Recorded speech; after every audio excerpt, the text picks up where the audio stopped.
Seid gegrüßt, liebe Freunde. Wir sind fast am Ende. Jetzt kommt noch eine Videoreihe zum letzten Thema, und zwar zum Thema Gesellschaft. Hier werden wir jetzt ein bisschen philosophisch. Was ist der Sinn des Lebens? Wo kommen Menschen überhaupt her? Wo gehen wir hin, wenn wir tot sind? Gibt es überhaupt ein Leben nach dem Tod? Sind wir eine liebevolle Gesellschaft oder eher eine von Hass zerfressene Gesellschaft oder Mittelding? Das sind alles Fragen, die wir uns jetzt hier stellen werden. Und wir fangen mal direkt an mit dem Böckenförder Diktum. Ui, spannend. Was ist denn das?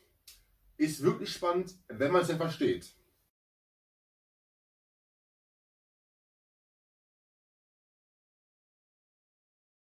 Und zwar schreibt Böckenförde Folgendes. Der freiheitlich säkularisierte Staat lebt von Voraussetzungen, die er selbst nicht erfüllen kann. Ja, keine Ahnung. Beim ersten Mal lesen dachte ich auch, what the fuck?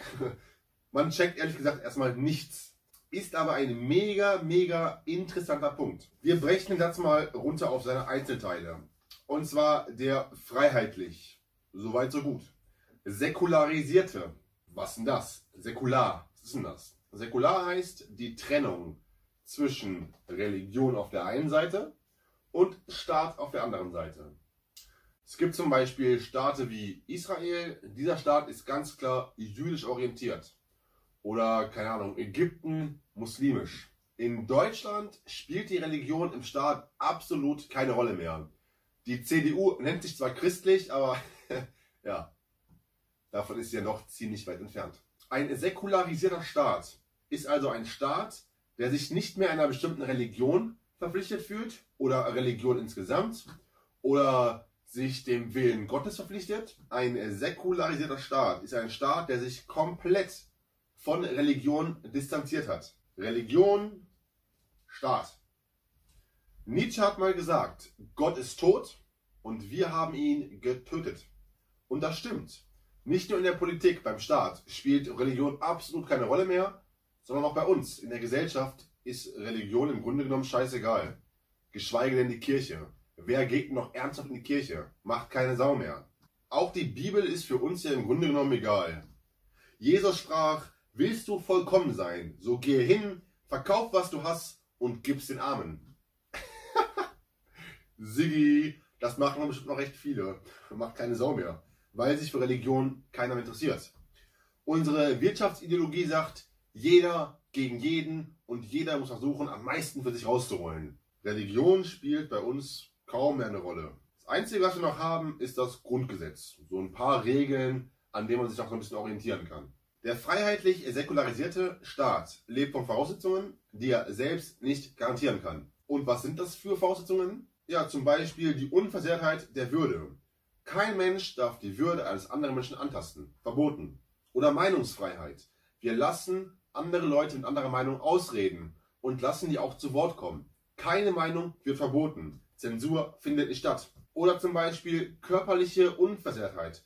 Kein Mensch darf einem anderen Menschen wehtun, verletzen, verboten. Diese Voraussetzungen kann der Staat aber nicht garantieren. Das geht nicht. Punkt Nummer 1. Angenommen, ich bringe jemanden um, dann kommt die Polizei, verhaftet mich und steckt mich zu Recht ins Gefängnis. Sie raubt mir dadurch aber meine Freiheit. Nicht falsch zu verstehen, es ist vollkommen gut so, wie es ist, aber dennoch gibt es gewisse Autoritäten, die die Freiheit anderer einschränken können. Punkt Nummer 2, und der ist viel wichtiger. Der Staat kann diese Freiheit gar nicht garantieren. Das schafft der gar nicht. Das ist unmöglich. Wie soll der Staat bitte garantieren, dass alle Menschen sich daran halten, dass die Würde anderer Menschen unantastbar ist? Dass sich eben nicht alle als Hurensohn beleidigen? Wie soll der Staat bitte garantieren, dass alle Menschen die Meinung anderer Menschen zulassen? Oder wie soll er garantieren, dass wir Menschen, wir alle, unsere Konflikte mit Worten lösen und nicht anfangen, uns ab morgen auf die Fresse zu hauen? Das kann der Staat nicht garantieren. Einzelne Fälle da kann die Polizei eingreifen, den einkassieren, verhaften, all sowas, geht klar.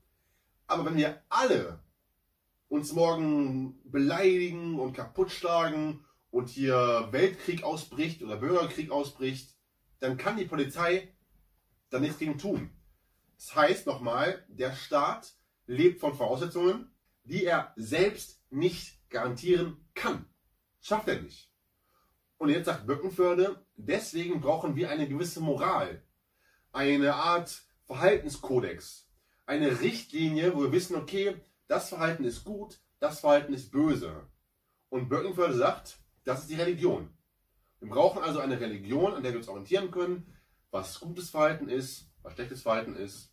Und deswegen ist der Staat, so wie er momentan ist, nicht fähig, diese Freiheit zu garantieren. Und ich bin zu 100% bei ihm, wenn er sagt, wir brauchen dringend mehr Moral.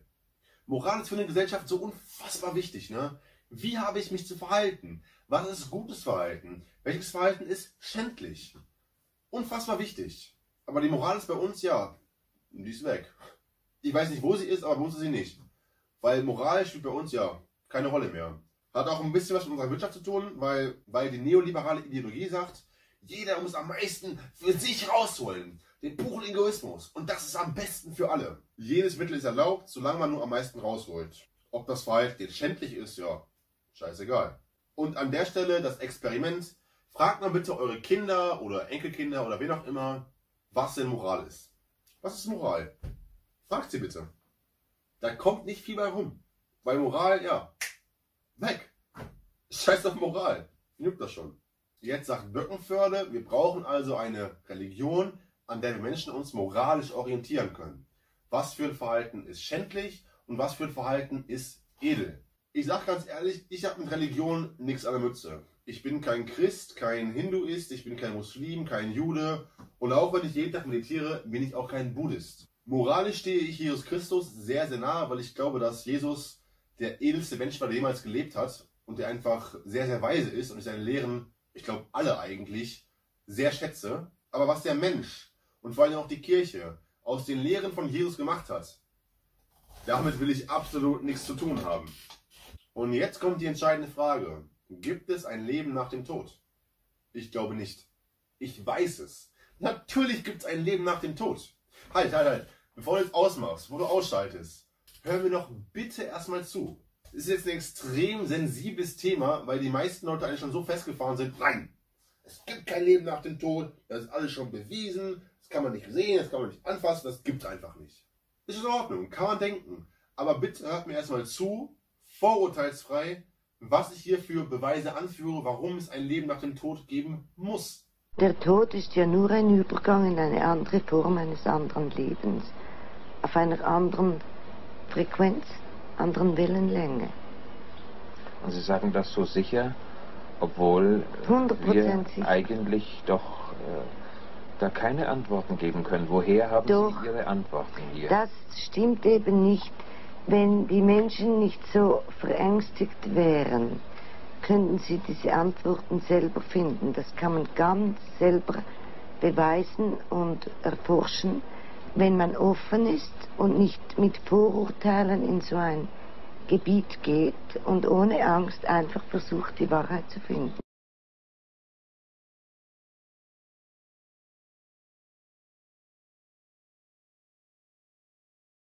Danke fürs Dranbleiben und danke, dass ihr mir erstmal zuhört. Ich sage nicht, es gibt ein Leben nach dem Tod, um euch Hoffnung zu machen oder um euch die Angst vom Sterben zu nehmen. Ich sage euch das, weil ich zu 100% davon überzeugt bin, dass es ein Leben nach dem Tod geben muss. Aber wie kann ich bitte da so sicher sein? Und da sind wir bei Nahtoderfahrungen. Was ist denn das?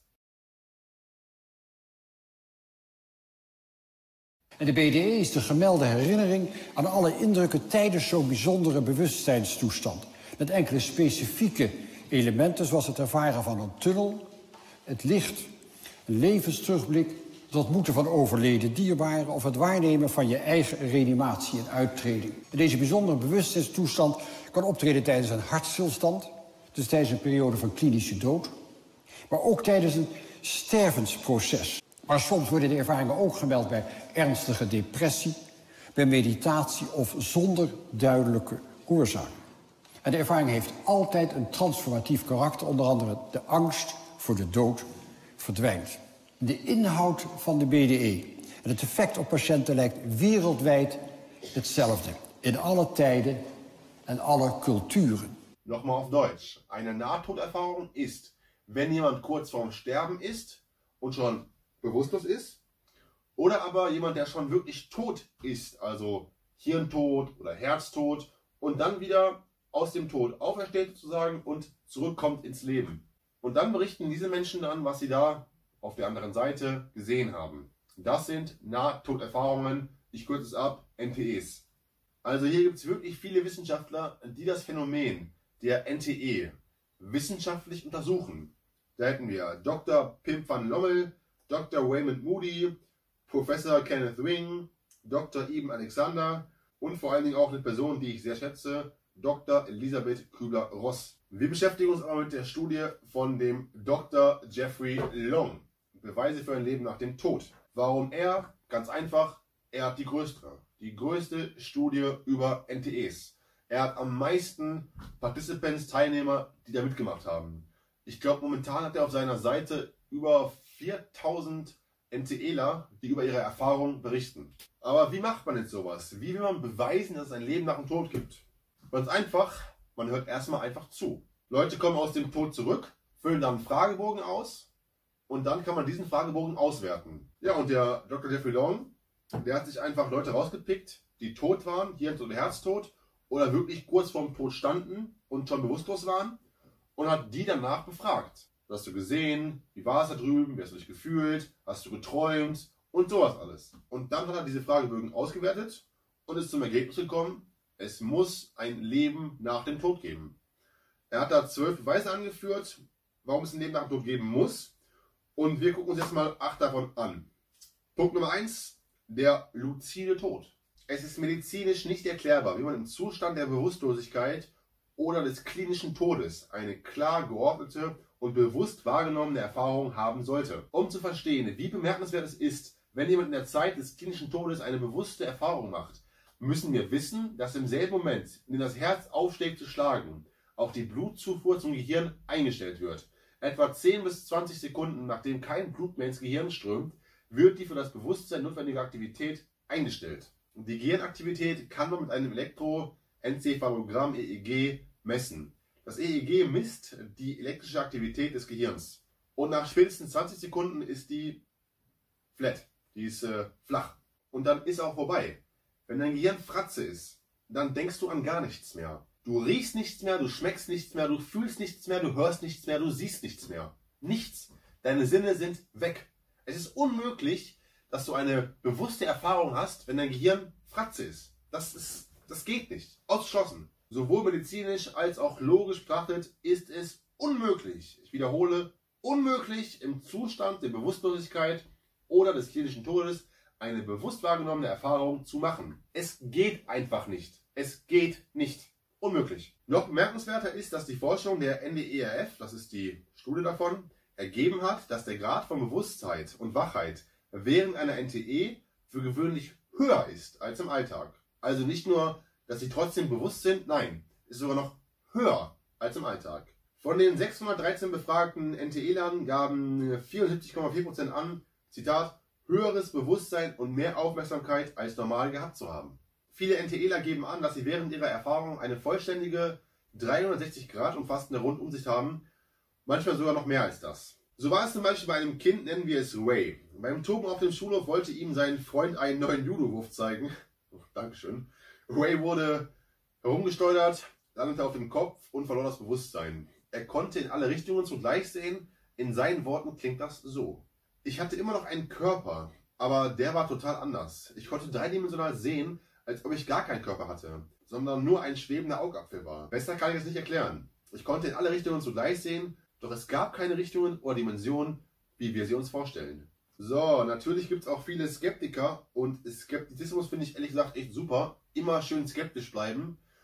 Muss aber sagen, dass die Argumente der Skeptiker im Bereich der NTE sehr schwach sind. Also, das ist alles einfach zu entkräften und die haben diesen NTEs nichts entgegenzusetzen. Das Konzept NTE ist einfach zu stark, zu fest.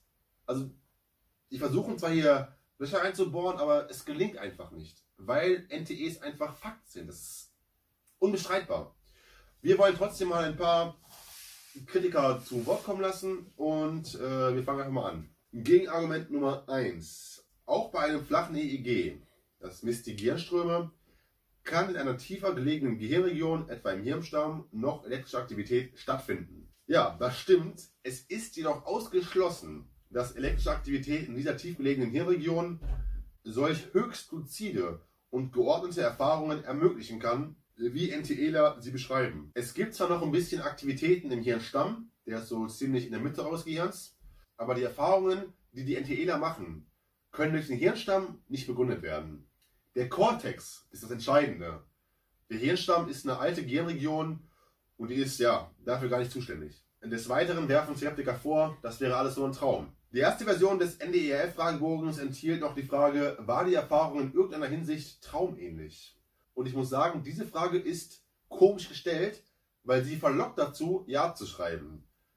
War die Erfahrung in irgendeiner Hinsicht traumähnlich? Dennoch sagen fast alle, nein, es war kein Traum. Nein, nein, nein. When you have a dream, it tends to be less lucid. Near-death experiences are more lucid. Dreams tend to skip around in terms of their events. Near-death experiences tend to have a very logical, ordered sequence of events. Dreams you will tend to forget, near-death experiences you don't. Those are just some of the more glaring differences between dreams and near-death experiences. And in fact, one of my survey questions I currently ask is, has anything in your life reproduced any part of your near-death experience?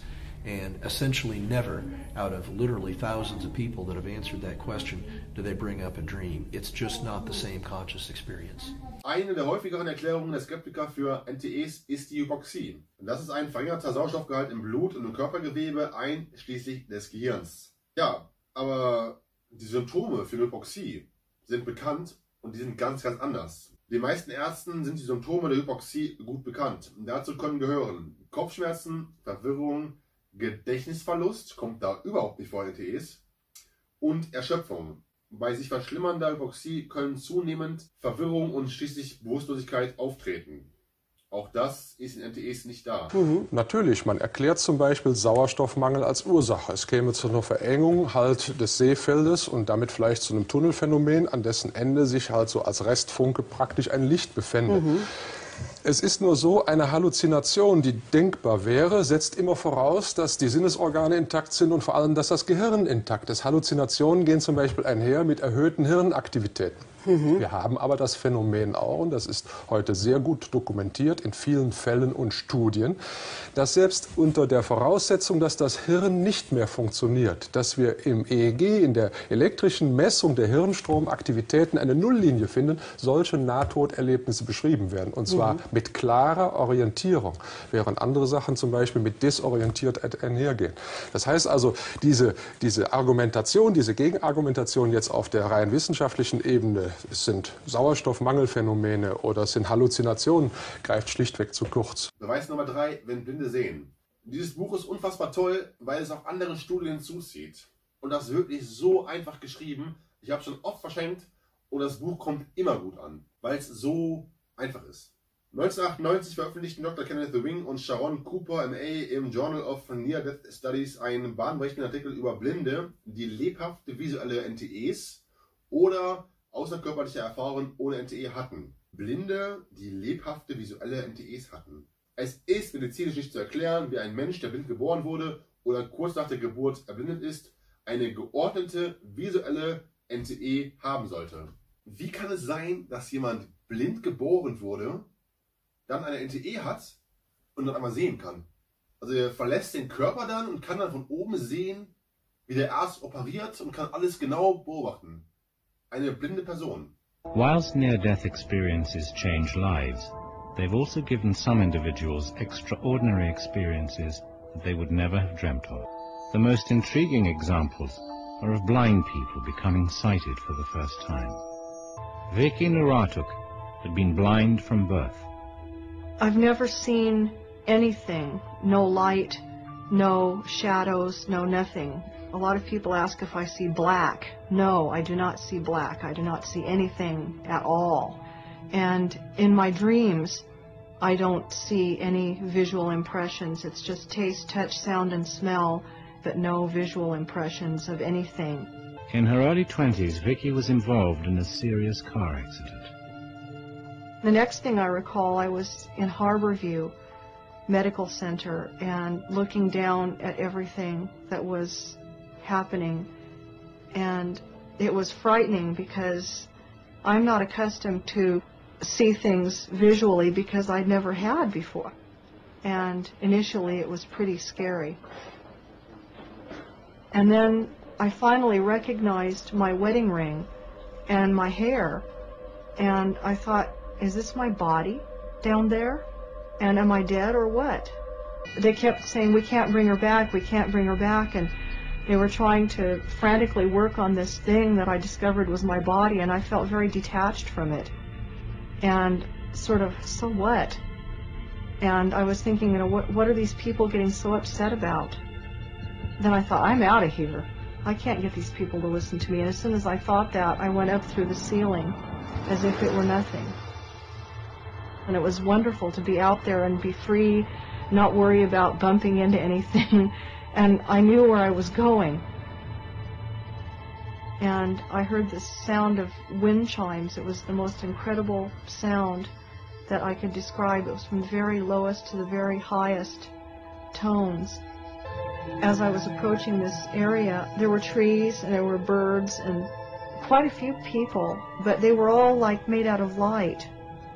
And I could see, and it was incredible, really beautiful, and I was overwhelmed by that experience because I couldn't really imagine what light was like. A very emotional thing when I talk about this because there was a point at which I could bring forth any knowledge I wanted to have. And it was like this place was where all knowledge was. And then I was sent back, and then I went back into my body, and it was excruciatingly painful and very heavy, and I remember feeling very... Das mal klarzustellen, die Wiki war jetzt nur ein Beispiel, aber es gibt Hunderte, wenn nicht gar Tausende von solchen Erfahrungen, wo blinde Menschen wieder sehen können in der NTE. Da nehmen Sie zum Beispiel Leute, die total blind sind, die nicht einmal Lichtempfindung haben, schwarz-weiß. Und die sterben und dann bringt man die zurück mit ich weiß nicht, wie man dem auf Deutsch sagt, Resuscitation. Es geht um klinisch Tote, klinisch Tote. Die man dann zurückholen und kann, dann medizinische Mittel. Ja, dann fragen sie, was sie erlebt haben. Und die sagen ihnen in ganz klaren Details, wer ins Krankenzimmer kam oder an die Unfallstation. Die sagen ihnen, was für Kleider sie getragen haben, welche Farben diese Bluse hat, was für eine Kette oder ein Armband oder eine Uhr sie tragen. Die sagen ihnen die Farben von einem Pullover oder ein Dessin von einer Krawatte. Und das kann ja ein Blinder nicht sagen, der nicht sieht. Und er sagt ihnen all diese Details und das kann jedermann verifizieren, der das möchte. Diese Farben und diese ganzen Dinge, die Sie eben berichtet haben, die konnte der Sterbende sehen, solange er klinisch tot war. Wenn er aus seinem Körper ist, hat man ja alles, ich möchte nicht sagen Bewusstsein, weil das Bewusstsein hängt ja von einem funktionierenden Hirn ab. Ja. Aber es ist ein Sehen und ein Hören, wie Sie zum Beispiel im Traum sehen können, wenn Sie Ihre Augen geschlossen haben.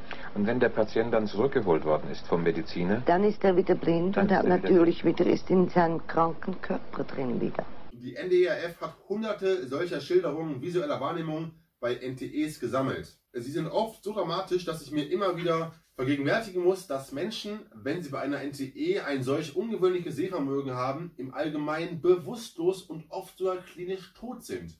Und doch sind im Laufe der Jahre hunderte von Berichten über NTEs bei der NDRF eingereicht worden, in denen meist von einem übernormalen Sehvermögen, stellerer Wahrnehmung, realistischen Beobachtungen, außerkörperlichen Zustand und vielen anderen Elementen die Rede ist, die meistens auftreten, während die Betroffenen bewusstlos oder klinisch tot sind. Bei diesem Argument gibt es auch keine Skeptiker, ganz einfach aus dem Grund, weil sie es nicht erklären können. Man kann es nicht erklären, wie jemand blind ist und in der NTE dann auf einmal sehen kann. Das ist physisch einfach vollkommen unmöglich. Das war eigentlich Beweis Nummer 2, jetzt kommt Beweis Nummer 3. Außerkörperliche Erfahrungen. Was ist das? Das ist, wenn das Leben im Körper den Körper verlässt und von oben dann sozusagen auf den Körper drauf gucken kann. Außerkörperliche Erfahrungen, das Leben verlässt den Körper und ist aus dem Körper raus. Auch hier gibt es mehrere Studien, die angegeben werden, die sich damit befasst haben.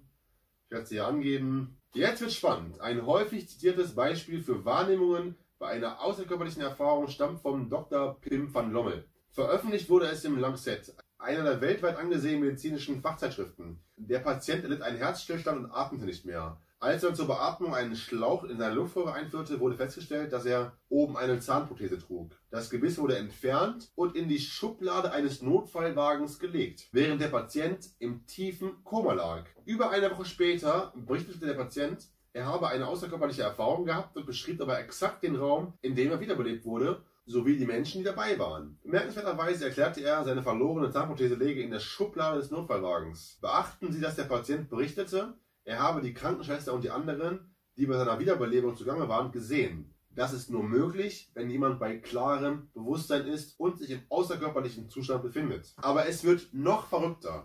Einer meiner Lieblingsberichte über außerkörperliche Erfahrungen stammt von Kimberly Clark Sharp, einer bekannten Nahtoderforscherin in Seattle. 1984 berichtete Sharp von einem Fall, bei dem eine Frau namens Maria mit einem schweren Herzinfarkt ins Krankenhaus eingeliefert wurde. Nach ihrer erfolgreichen Wiederbelebung erzählte Maria Sharp von ihrer Nahtoderfahrung. Dabei hatte sie ihre Wiederbelebung im außerkörperlichen Zustand in allen Einzelheiten beobachtet. Dann ging sie noch einen Schritt weiter. Ihr Bewusstsein verließ das Krankenhaus. Dabei sah sie einen Turnschuh, der auf dem Sims vor einem Fenster im 3. Stock lag. Maria konnte den Schuh detailliert beschreiben. Es war ein linker Männerschuh, sagte sie, dunkelblau, und mit einer abgenutzten Stelle über dem kleinen Zeh. Ein Schnürsenkel steckte unter der Ferse. Ganz die engagierte Forscherin, die sie nun mal ist, ging Sharp im 3. Stock des Krankenhauses von Fenster zu Fenster und warf einen Blick auf die Simse. Schließlich fand sie den Schuh, genauso wie Maria ihn beschrieben hatte. Dieser Bericht ist nach wie vor außergewöhnlich beweiskräftig, auch wenn einige Skeptiker versuchen, Zweifel zu sehen. And I thought, well, yeah, I was not skeptical. I just thought, yeah. Okay. And then she said like that, without even knowing how it happened, she found herself outside of her window above the emergency room. And she explained the driveway and all that just perfectly. Again, I'm going, well, her room's above the ER, so, you know, she probably saw outside.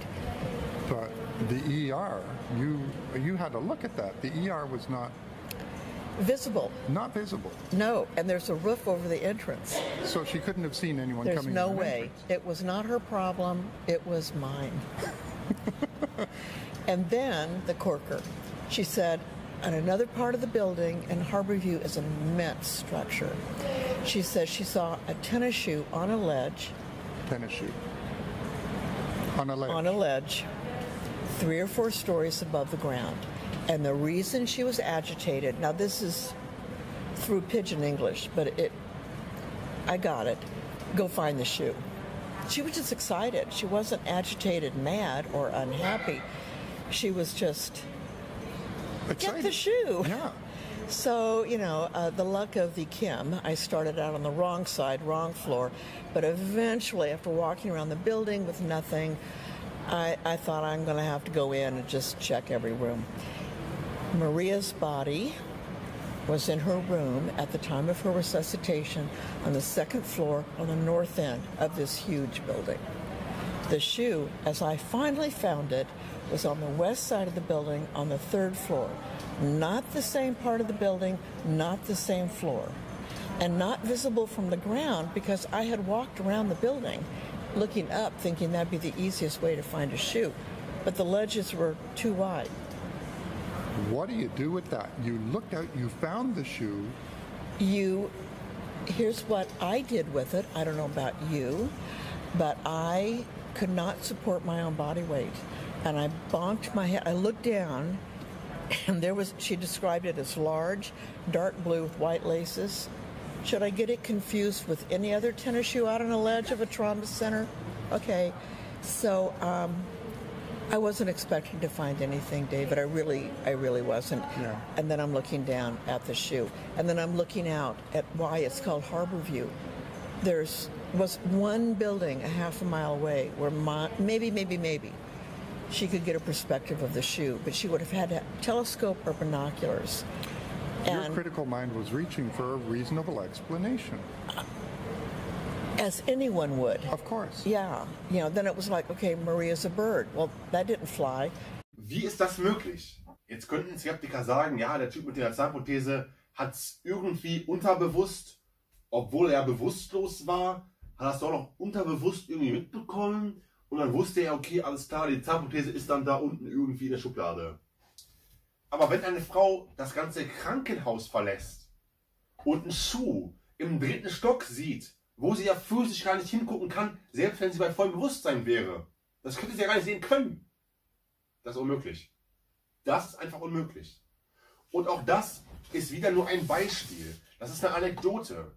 Es gibt Hunderte, ja, Tausende von solchen Berichten, wo Leute ihren Körper verlassen und sogar noch weiter aus ihrem Körper rausschweben, als nur in diesem Raum, wo sie gerade sind. Dann gibt es Berichte von Leuten, die aus ihrem Körper rausgehen und in die Cafeteria gehen, wo ihre Familie gerade sitzt und denen zuhören und die dann genau wiedergeben können, was die anhatten und sogar, was die gesagt haben. Wie in der Schweiz der 1. August, in Amerika ist der 4. Juli. Einfach diese langen Wochenende, wo Familien dann mit einem Auto Camping gehen oder an einen See gehen und haben sie einen großen Familienautounfall, wo vielleicht 2, 3 Personen von der Familie an der Unfallstelle sterben und vielleicht 2 Kinder noch am Leben sind, aber schwer verletzt, die kommen ins Krankenhaus. Dann setze ich mich zu diesen Kindern in der Intensivstation und ganz kurz bevor die sterben, werden die ganz, ganz ruhig und irgendwie verklärt. Und dann frage ich, ob sie mit mir teilen können, was sie erlebt haben. Dann sind die ganz, ganz ruhig, ganz kurz vor dem Tod. Und dann sagen alle diese Kinder auf ihre eigene Sprache natürlich, jetzt ist alles in Ordnung, mein Mami und der Peter warten schon auf mich. Und ich weiß, dass die Mutti gestorben ist an der Unfallstation. Aber der Peter, der Bruder, wurde einfach in ein anderes Krankenhaus geliefert. Und dann akzeptiere ich, was dieses kleine Mädchen mir erzählt. Und dann gehe ich ans Telefon und dann rufen die mir gerade an vom anderen Krankenhaus und sagen, ich wollte Ihnen nur mitteilen, dass der Peter vor 10 Minuten gestorben ist. In 10 Jahren von dieser Forschungsarbeit hat mir noch kein einziges kleines Kind einen falschen Namen genannt. Die nennen ihn nur Leute, die schon vor ihnen gestorben sind, manchmal nur 5 oder 10 Minuten. Und es kann ja nicht ein Zufall sein, dass 1000 Kinder im Moment des Todes schon wissen, wer auf sie wartet. Und das sind Kinder, die man nicht informiert hat, wer an der Unfallstelle gestorben ist, weil sie ja selber so kritisch verletzt waren. Also wir sehen, es ist mit der normalen Wissenschaft nicht zu erklären. Aber, liebe Freunde, wir sind noch lange nicht fertig. Beweis Nummer 4. Unmögliches Bewusstsein. Und zwar ist es auch so, dass manche Leute eine NTE haben, wenn sie unter einer Vollnarkose stehen. Und eine Vollnarkose ist eigentlich dafür da, dass man nichts mehr wahrnimmt. Nach den einschlägigen Lehrbüchern soll die Vollnarkose im Laufe eines chirurgischen Eingriffs 5 Dinge herbeiführen: Schmerzfreiheit, Verlust der Erinnerung an den gesamten Vorgang allgemein als Amnesie bezeichnet, Verlust des Bewusstseins, Bewusstlosigkeit, verringerte autonome Nervenreaktionen. Ich staune immer noch über die große Anzahl von Patienten, die von lebhaften NTEs unter Anästhesie berichten können. Der hohe Grad an Bewusstheit, der in diesen Fällen zum Ausdruck kommt, ist ein weiterer stichhaltiger Beweis für einen nicht-irdischen Bewusstseinszustand während einer NTE, den nicht einmal eine Anästhesie, eine Vollnarkose dämpfen kann. It's probably the strongest 3 lines of evidence are, as we've been talking about, that out-of-body experience.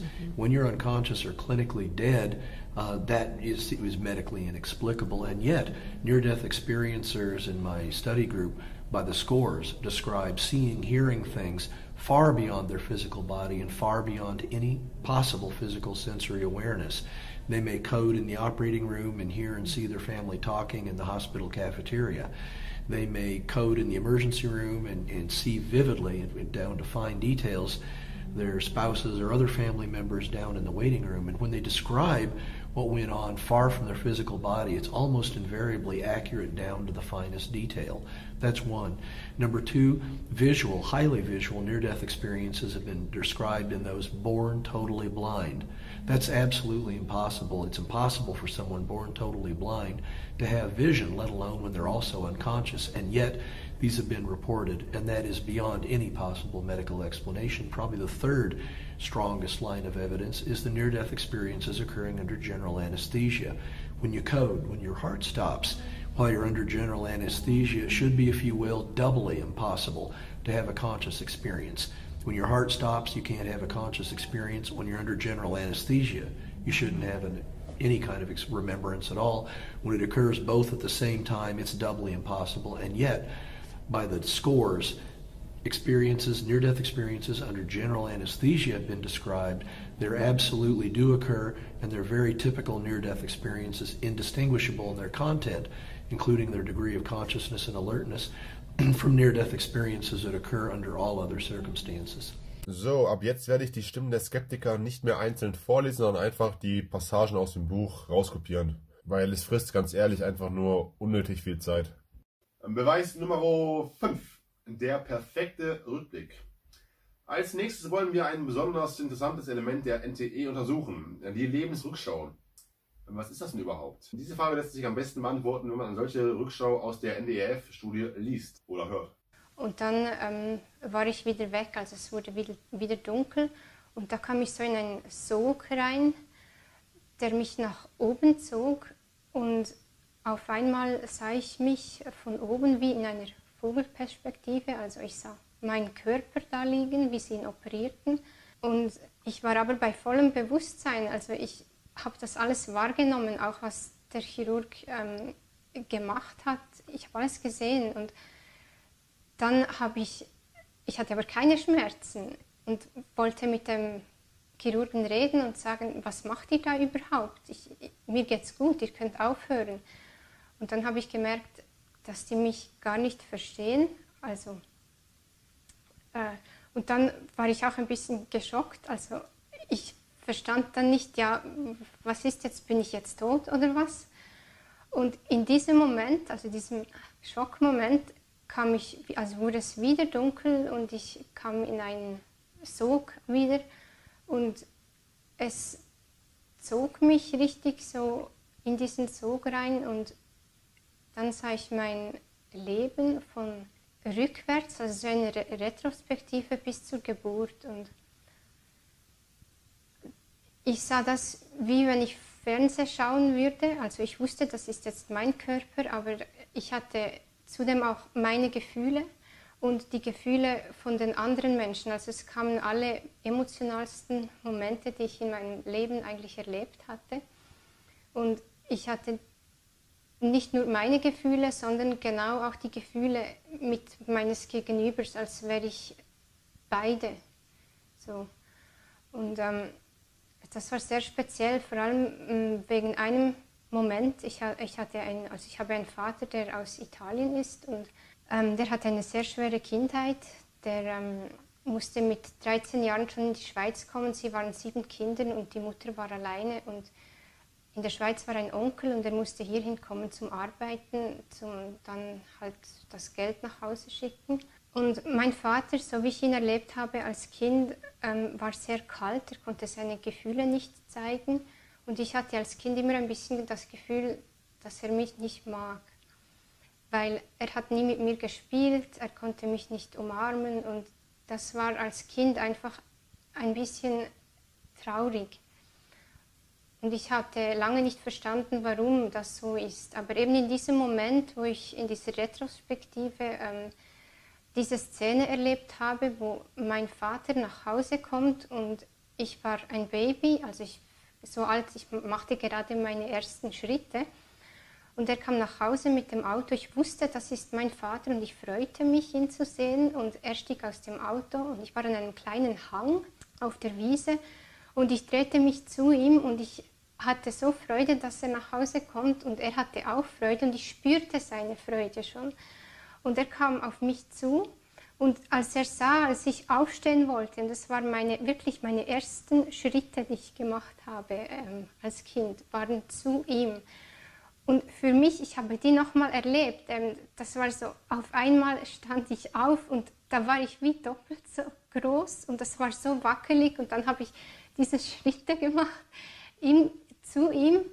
Und dann hat er mich unterstützt mit seinen Händen und meine Arme gegriffen und hat mich hochgehoben. Und da habe ich ihn gespürt. Also schon eigentlich eben die ganze Zeit mit diesem Erlebnis habe ich ihn gespürt. Aber da habe ich gefühlt, wie er mich liebt und wie stolz er war auf mich. Also, und das war etwas, eigentlich diese Szene war für mich am wertvollsten, weil ich das eben physisch mit ihm nie erlebt habe. Ja, das war sehr, sehr schön, das zu erleben. Einfach seine wirklichen Gefühle, die er eigentlich nie zeigen konnte. Wer eine weitere lesen möchte, muss auf Pause drücken. So, das sollte eigentlich für den Rückblick reichen. Die NDEF-Studie zeigt eindeutig, dass die Ereignisse, die bei den Lebensrückschauen der NTEler gesehen werden, real sind. Unsere Erkenntnis des NTEs, überzeugend realistische Lebensrückschauen enthalten, ist ein weiterer stichhaltiger Beweis dafür, dass NTEs real sind. Skeptiker haben alternative Erklärungen für die Lebensrückschau vorgelegt. Die Lebensrückschau ist ein Abwehrmechanismus der Psyche und die Lebensrückschau rührt daher, dass das sterbende Gehirn in dem Teil, der für die Erinnerung zuständig ist, elektrische Entladung auslöst. Beweis Nummer 6. Familienzusammenführungen. Viele NTEler berichten von einem bewegenden und freudigen Wiedersehen mit Menschen, die sie kannten und die lange vor ihrer NTE gestorben sind. Aha. Aber warum sollte die Begegnung mit verstorbenen Freunden oder Verwandten ein Beweis für ein Leben nach dem Tod sein? Sie ist es deshalb, weil man für den Fall, dass NTEs allein durch Genfunktionen hervorgerufen würden, erwarten müsste, dass die Betroffenen während ihrer NTE den Menschen begegnen, die sie zuletzt gesehen haben. Es wäre zu erwarten, dass Betroffene Menschen sehen, die sie aus ihrem Kurzzeitgedächtnis abrufen, wie zum Beispiel die Rettungskräfte oder den Bankangestellten, der ihre Überweisung bearbeitet hat. Stattdessen sehen sie aber verstorbene Freunde und Verwandte, in vielen Fällen Menschen, an die sie seit Jahren oder gar Jahrzehnten nicht mehr gedacht haben. Und plötzlich sah ich meine Frau. Meine verstorbene Frau. Sie kommt zu mir und sagt, hallo René, wie geht es dir? Ich sage, mir geht es sehr gut, nahm mich in den Arm, gab mir einen Kuss und sagt mir, René, mach dir keine Sorgen. Mir geht es hier gut.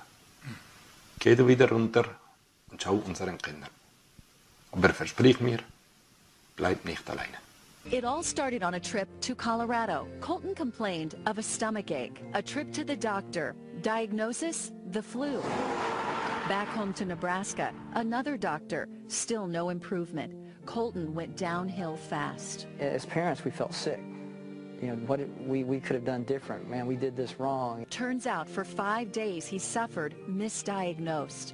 The then 3-year-old had a ruptured appendix. While in surgery, his parents, Todd and Sonia, prayed in separate rooms. They thought they had lost him. Miraculously, after a difficult recovery, Colton survived. But his story is far from over. There were things Colton did and things he said after the surgery that were out of the ordinary. But until a drive past the hospital 4 months after his surgery, none of it made sense. His dad jokingly asked Colton if he wanted to go back to the hospital. His response? But you know, Dad, and he looks at me in the mirror and I'm looking at him. He says, the angels, they sang to me while I was there. I remember looking in the mirror and he's just dead serious. Colton's story about heaven was about to begin. And I look at my wife and she looks at me and it's like, has he spoken to you? She's like, no. Her eyes are about probably as big as mine and I'm sitting here going, he's never talked to me about angels before. While in heaven, Colton says he saw many things and met many people, including Pop, his great-grandfather who died 30 years before Colton was born. But Colton says he didn't look like the photo in his house. A picture sent months later by his grandmother was more like the man he met, a young man without glasses.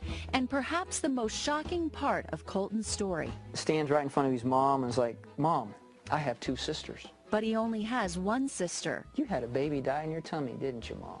His parents never told him about the miscarriage. She looked familiar, and then she started giving me hugs and telling me that she was glad to have someone from her family up there. Over time, this young man's visions became more real, from his description of Jesus to his talks with God, even a discussion about Armageddon. I actually got a glimpse of it. Now, how does a kid make that up? The Burpo family accepted and embraced their little boy's unbelievable story. Christine Stein ist dem Tod näher gekommen als die meisten Menschen. Während einer Notoperation am offenen Herzen war ich 23 Minuten klinisch tot. Während der Herzoperation bin ich aus meinem Körper ausgetreten und konnte mich auf dem Operationstisch liegen sehen und konnte die Chirurgen hören, was sie während der Operation gesprochen haben. Ich konnte mir ein Bild von dem Himmel machen. Die Farben dort im Himmel waren ganz anders wie hier auf der Erde. Dort war alles in Pastelltönen gehalten. Und man hat sich sofort wohlgefühlt. Und dann haben aus der Entfernung schon meine verstorbenen Großeltern mir zugewunken und sind dann mit mir durch ihr Reich gegangen, so wie sie es genannt haben. Auch an einen Ort, von dem aus ich die Möglichkeit hatte, hinunter auf die Erde, auf meine Angehörigen runterzuschauen. Ich habe gesehen, wie sie vor dem Operationssaal saßen. Und meine Großeltern gaben mir jeder einen Kuss auf die Stirn und sagten: Tschüss Christine, wir sehen uns in vielen, vielen Jahren wieder und erfülle deine Aufgabe. Sandy war 5 Jahre alt, als sie infolge eines Insektenstichs eine Gehirnhautentzündung bekam, in der sie beinahe gestorben wäre. In ihrer NTE hört sie zum ersten Mal von ihrer Schwester, von der sie vorher nichts wusste. Und ihre Engelschwester erzählt ihr von der Zukunft. Ich starb und schwebte in eine sichere schwarze Leere, in der alles tröstlich und leicht war, in der ich mich zu Hause fühlte. Ich empfand keinen Schmerz und hatte keine Angst. In der Ferne sah ich ein kleines Licht, das mich zu sich zog. Ich spürte, wie ich auf dieses Licht förmlich zusauste. Als ich im Licht war mir klar, dass es Frieden und Freude war, vor allem aber war es bedingungslose Liebe. Das Licht war eine funkelnd leuchtende Wolke. Ich hörte eine Stimme in meinem Kopf und wusste, dass sie von Gott kam. Wir haben zu Hause nie über Gott gesprochen. Ich bin auch nie zur Kirche gegangen, aber ich wusste, das war Gott. Und ich wusste, dass dieser Ort mit wunderbarem Licht, das Gott war, mein wirkliches Zuhause war. Ich war umgeben von Licht und eins mit ihm. Es war so wie damals, als mein Papa mich aufhob und im Arm hielt, als der Hund mich angebellt hat, nur viel mehr so. Dann schloss ich uns ein anderes kleines Licht an. Es war ein Mädchen ungefähr 10 Jahre alt. Sie sah ein bisschen so aus wie ich. Sie erkannte mich und wir umarmten uns. Ich bin deine Schwester, sagte sie. Ich wurde nach unserer Großmutter Willamette genannt. Unsere Eltern haben mich aber immer Willi gerufen. Sie wollten dir erst dann von mir erzählen, wenn du dazu bereit wärst. Wir redeten miteinander, aber dabei fielen keine Worte.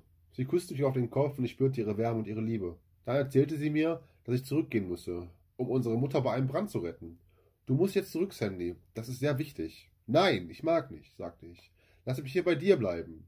Aber sie wiederholte sanft: Mutter braucht dich, um sie aus dem Feuer zu retten. Ich weinte und tobte wie ein kleiner verzogener Balg. Ich ließ mich zu Boden fallen und schluchzte und strampelte. Wie in einem Film konnte ich meine Eltern sehen, die neben meinem Bett im Krankenhaus saßen und mich anflehten, nicht zu sterben. Sie taten mir leid. Aber ich war immer noch nicht bereit, von der Schönheit und der Ehrfurcht zu lassen, die dieser Ort, dieser Himmel mir schenkte. Gott kicherte, weil ich so kindisch war, und sah mich voller Mitgefühl an. Dann zeigte er mit dem Finger auf ein anderes Licht, das sich in der Ferne zeigte. Das Licht war unser Nachbar Glenn. Glenn war ein netter alter Mann, der Kinder liebte, uns immer mit seinen Hunden spielen ließ und uns Süßigkeiten gab. Seine Frau Rose hat uns immer nach Hause geschickt, aber Glenn hat sie danach ausgeschimpft und gesagt: Rose, sag Sandy doch nicht, sie müsse gehen. Sie kann so lange hier bleiben, wie sie möchte. Hier aber nicht.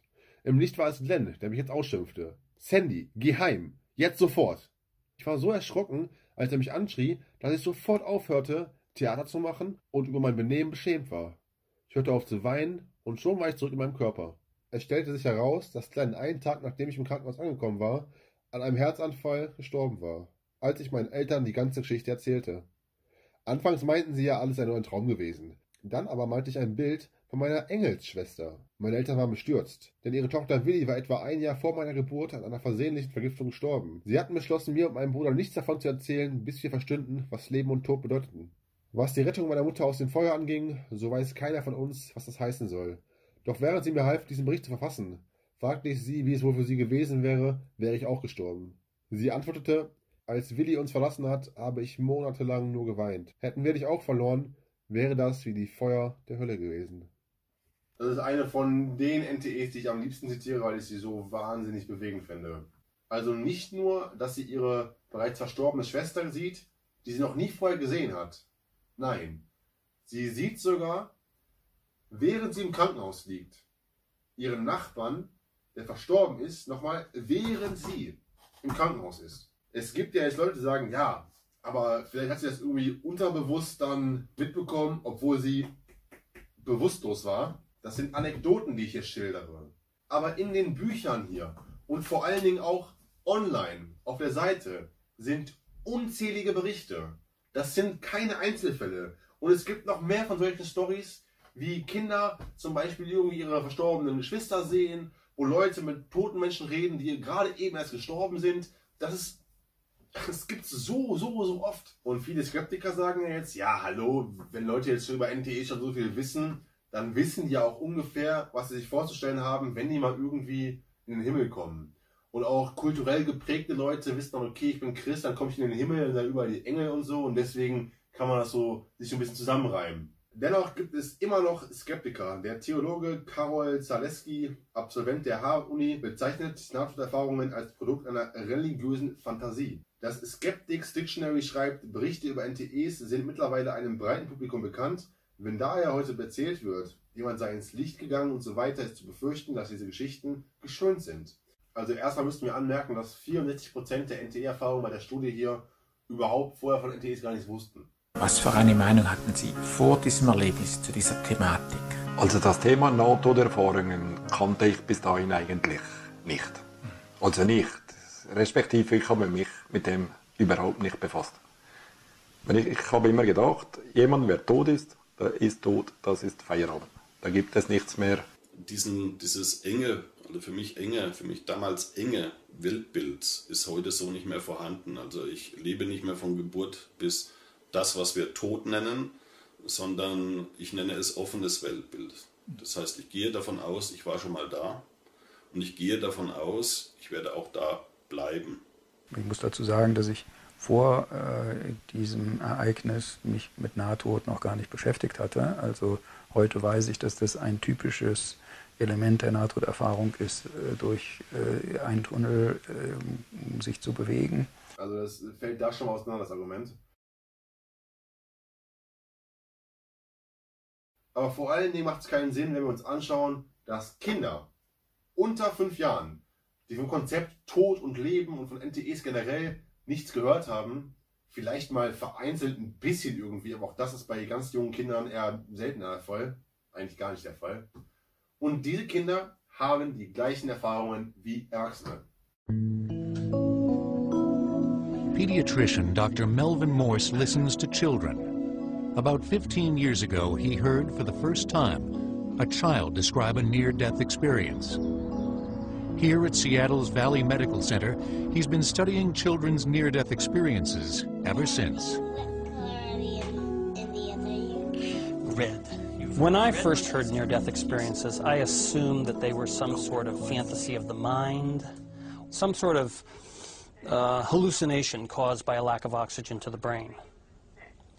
We did our own case control study of every survivor of cardiac arrest at Seattle Children's Hospital over a 15-year period, and our research showed that 23 out of 26 children who came to the brink of death had a near-death experience. We learned that the so-called near-death experience is in fact the dying experience, that when we die, we suddenly have the ability to communicate with something that most people loosely call God. Dr. Morse has collected drawings from many of his patients depicting their near-death experiences. This young boy described his near-death experience, which happened to him at age 3. And he states that he went down a long tunnel. We can see this tunnel that turns into light. And he said that he went to a heavenly realm.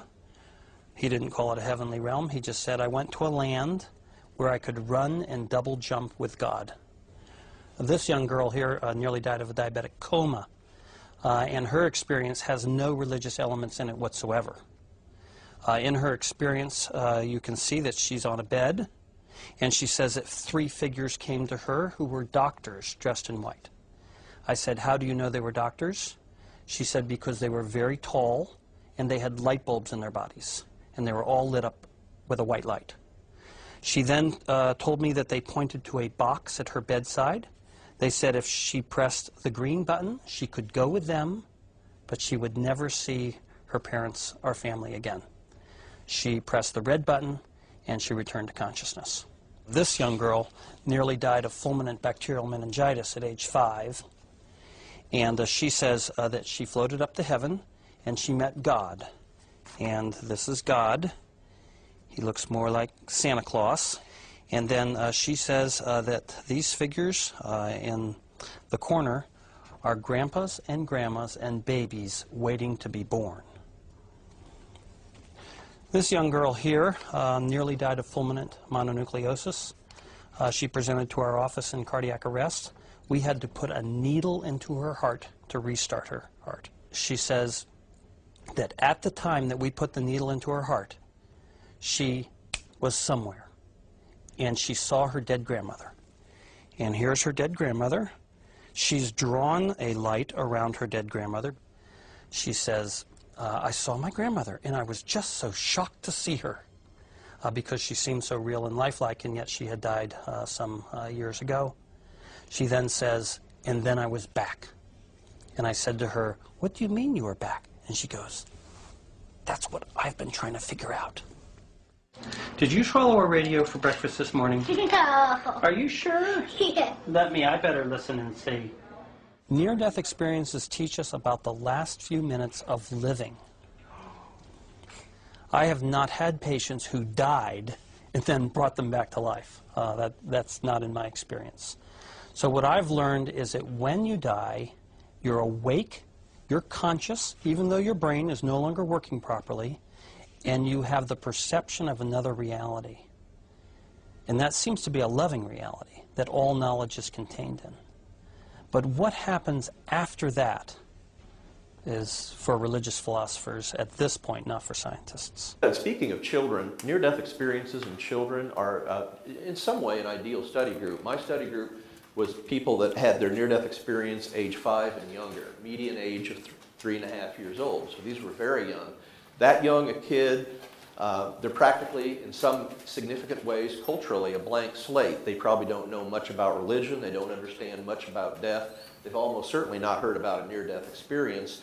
And yet, when I surveyed the folks that had NDEs age 5 and younger versus all other age 6 and older, I found that we talked about those 33 questions pertaining to near-death experience elements. No statistical difference between those two groups of young children and older children and adults. Even very, very young age still seems to not substantially modify the elements that occur with the near-death experience, which is interesting. Das Alter scheint für den Inhalt der NTE in keiner Weise eine Rolle zu spielen.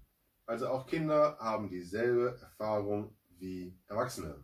Eine weitere sehr, sehr schöne NTE-Erfahrung, die ich super finde. Im Alter von 11 Jahren erlitt Jennifer einen schweren Autounfall. Sie sah ihren schlaffen, leblosen Körper unter sich. Die Stimme eines Geisteswesens sagte ihr, sie werde am Unfallort gebraucht, um dem bewusstlosen Fahrer zu helfen. Sie schildert ihr Erlebnis folgendermaßen. Dann sagte die Stimme, seine Nase ist abgeschnitten, du musst wieder zurück und ihm helfen, sonst verblutet er. Ich sagte, nein, das kann doch jemand anders machen. Er kommt doch ohne meine Hilfe wieder in Ordnung. Ich will da nicht wieder runter. Nein. Die Stimme sagte, ich sag dir, was du tun sollst. Wenn du seine Nase vom Boden des Wagens aufgehoben hast, dann ziehst du ihm das Hemd aus. Seine Nase liegt zwischen deinen Füßen und seinem rechten Fuß. Und drück ihm die Nase ins Gesicht ganz fest, damit die Blutung aufhört. Es ist nur Blut, hab keine Angst. Ich bin bei dir, wie immer. Klammer auf, ich wusste schon, seit ich denken kann, dass ich nie alleine bin. Klammer zu. Und dann, Jennifer, gehst du mit ihm an der rechten Straßenseite entlang. Ein Auto wird kommen. Sag dem Fahrer, dass er euch ins nächste Krankenhaus bringen soll. Beruhige den Mann und bring ihn ins Krankenhaus, in dem du geboren worden bist. Du kennst den Weg und alles wird wieder gut.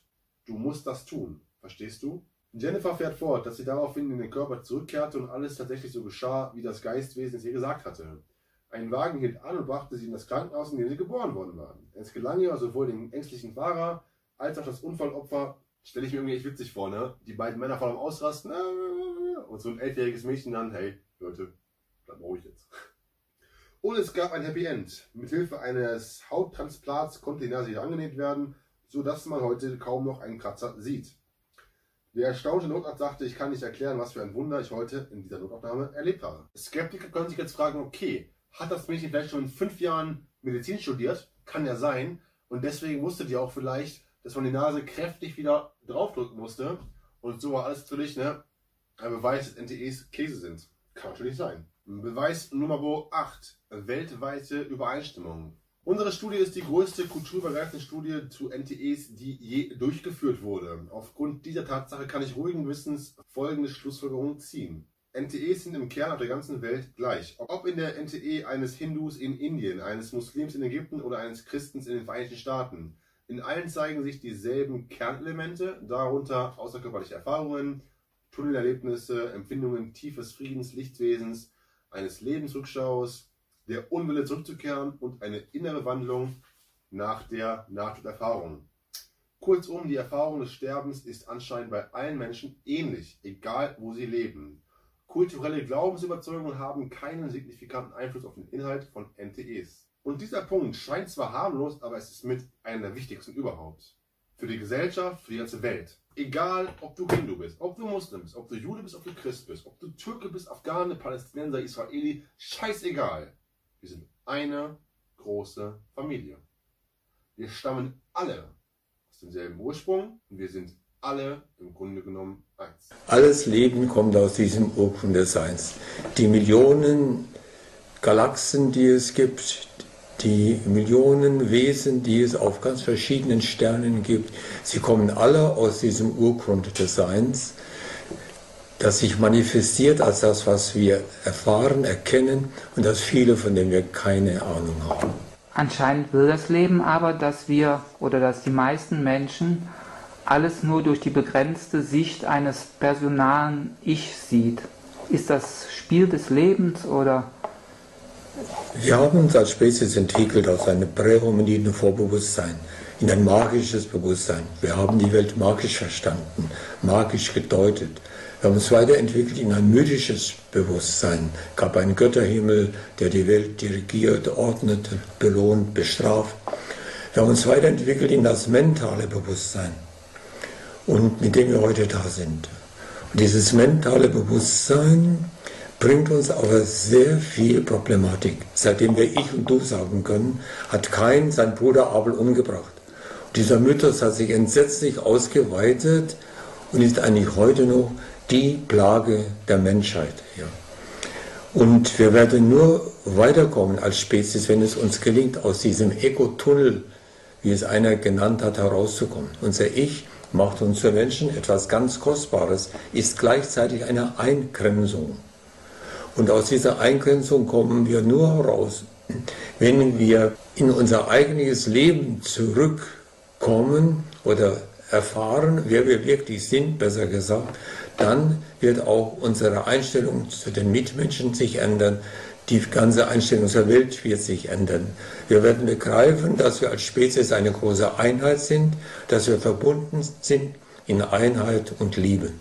Das ist natürlich ein fundamentaler Widerspruch zu allem dem, was wir momentan kennen, zu unserer ganzen Wissenschaft. Auch wenn die Quantenphysik dieses Paradigma stark ins Wanken bringt, dieses materialistische Weltbild. Es gibt nur die Sachen, die ich wirklich anfassen kann oder messen kann.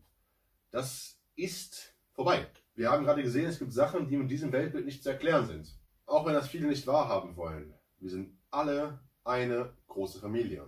Die Menschheitsfamilie.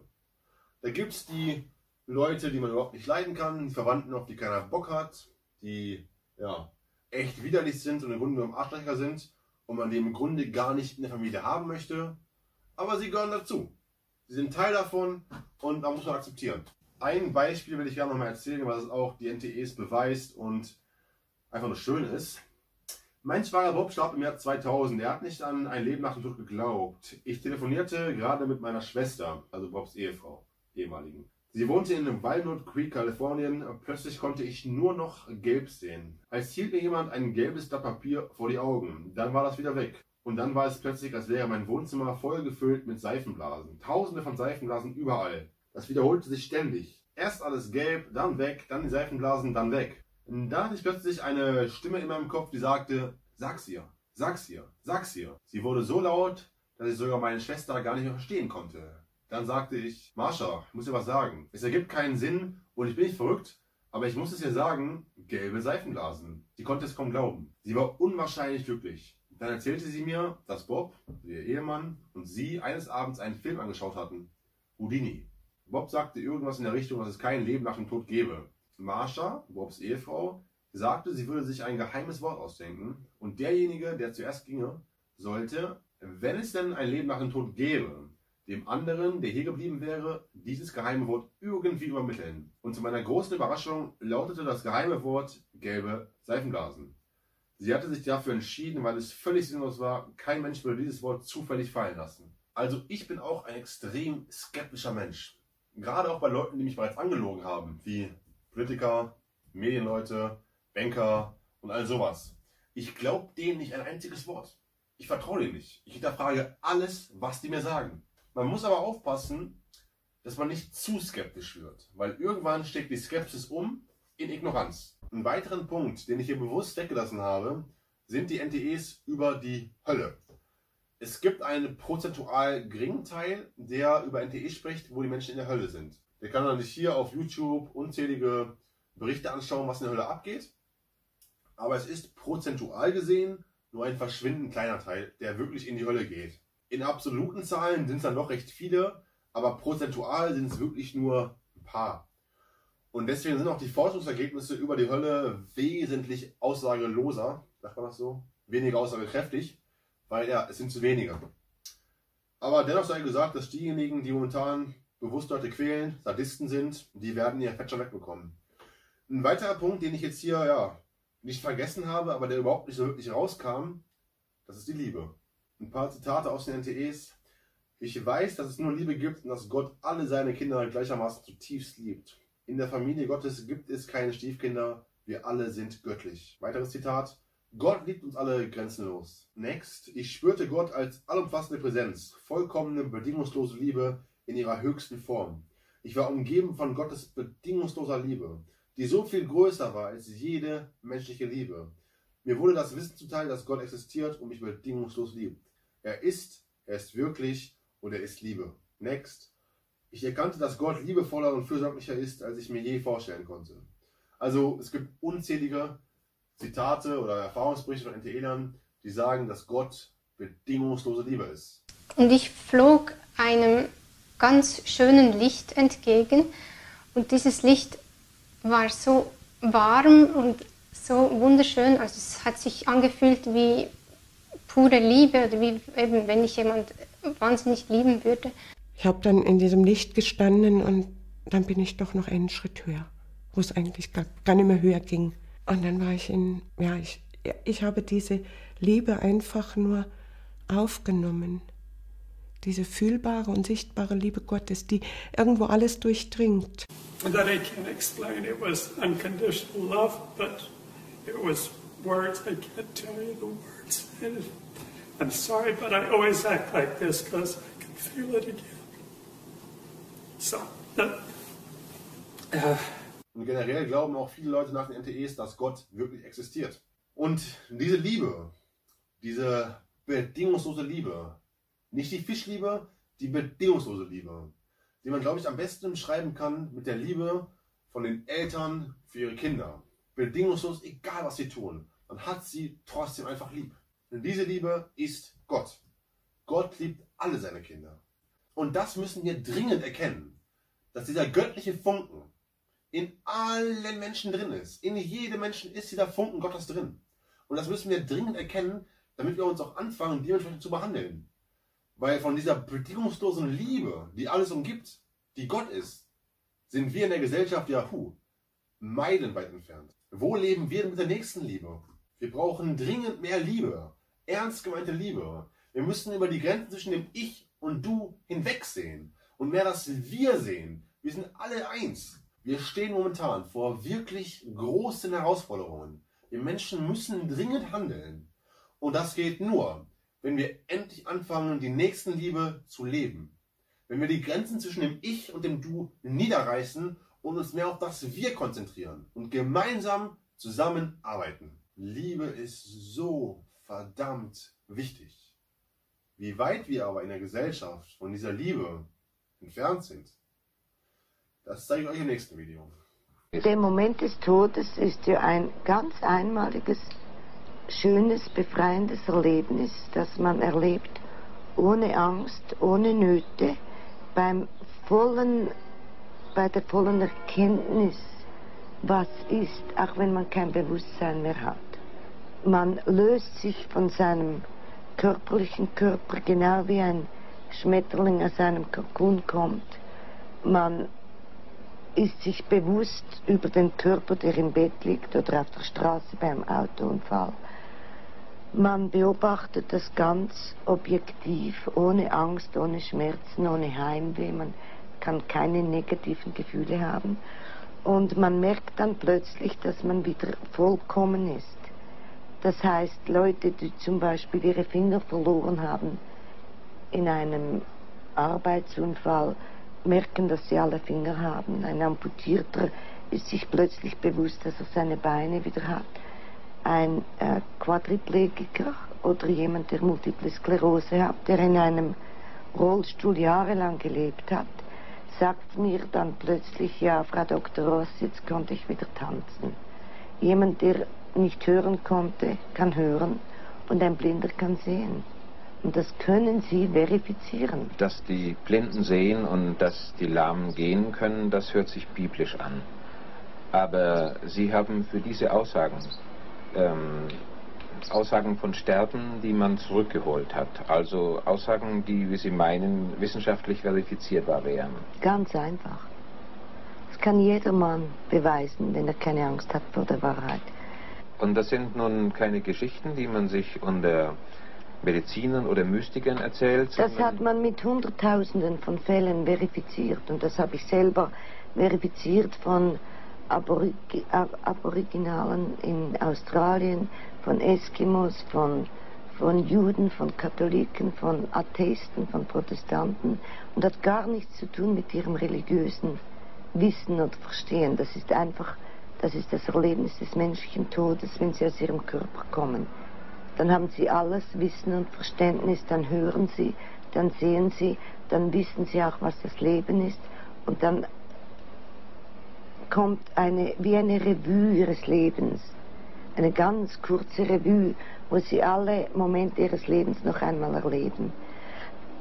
Und vielleicht das Wichtigste, das die Menschen wissen müssen, ist, dass man nicht allein sterben kann. Da könnten Sie zum Beispiel einen Mann in eine Rakete auf den Mond schicken und der verpasst seine Richtung und fährt da im Weltall herum, bis er allein in seiner Rakete stirbt. Dann wird er immer erwartet von den Menschen, die er geliebt hat, die vor ihm gestorben sind. Die sind immer da, man kann nicht allein sterben. Jetzt sind Sie aber einen Schritt weiter gegangen.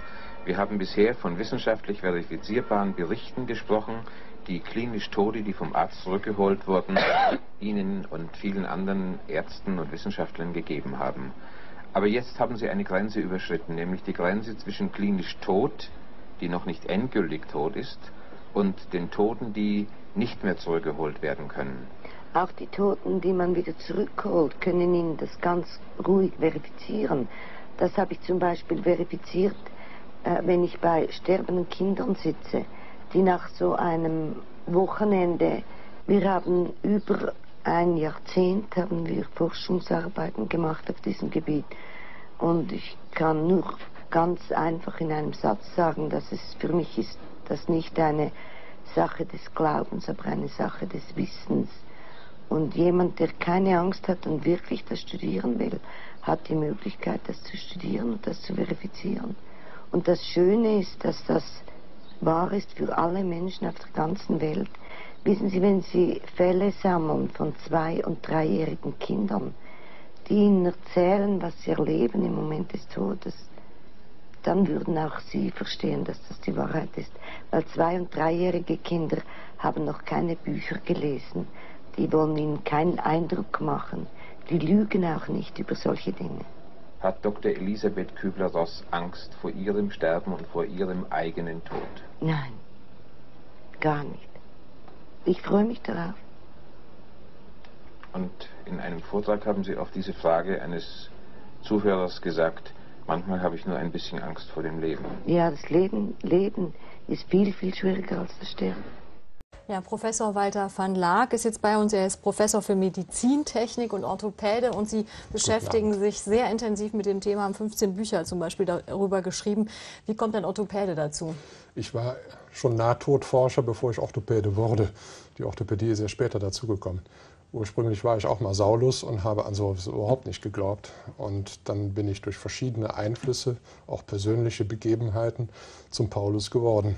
Und neben diesen Einflüssen gab es eben auch die Feststellung, dass vieles, was uns in den Naturwissenschaften heute so gebracht wird, offensichtlich in der Interpretation nur überliefert wird, aber tatsächlich gar nicht das bringt, was tatsächlich wohl wahr ist. Mit meinem Leben konnte ich mich auseinandersetzen oder musste ich mich auseinandersetzen. Und interessanterweise all die Dinge, auf die ich mich vorher fokussiert hatte, ich war Unternehmer, habe ein ganz erfolgreiches Unternehmen aufgebaut, habe sehr viel Zeit und Energie da reingesteckt und habe mich auch definiert darüber, wie erfolgreich dieses Unternehmen geworden ist, wie jung ich das gegründet habe, wie viele Arbeitsplätze ich geschaffen habe, wie wertvoll das Unternehmen war und so weiter. Und all diese Dinge spielten erstaunlicherweise in diesen letzten Minuten vor dem möglichen Tod überhaupt gar keine Rolle. Sondern die Frage, die sich mir stellte, war, wie habe ich das denn gemacht?